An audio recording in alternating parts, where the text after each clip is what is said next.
Pwede nyo daw bang ibenta pa ng mas mura sa 33 per kilo? Maibaba pa. Naku, tumatawad pa po. Tumatawad, tumatawad. Para tayo nasa palengke. Oo. Kaya kidding aside po, Apo. actually, siyempre, ang gobyerno naman, sa abot ng kanyang makakaya, gagawin niyang lahat. Pero sa ngayon po, malaking subsidiya na po yan. At talaga namang marami din pong malulugi si NFA for that subsidy.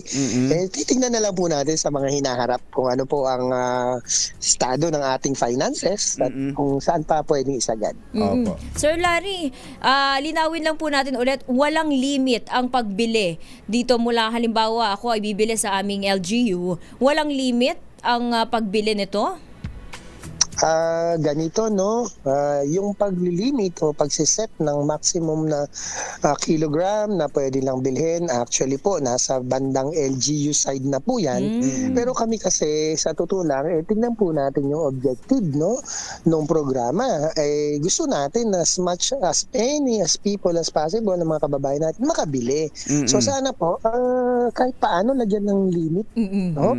Yung pagbenta, para naman hindi Tama. lang ilan yung makabili. Opo. Pero sa LGU, wala pong limit yung pwedeng kunin ng LGU. Well, hanggat kaya po nilang bayaran at syempre, kung yung iba hong mga LGU hindi naman sumali at meron pa ho namang stocks, bakit naman ho natin sila pipigilan kung mas marami pong tao doon, no? Na pwedeng makinabang. Ang atin naman ho kasi, ang tingin ng national government, whether na marami sa isang LGU na to, mas konti dito, ang importante na i-disseminate po sa mga tao.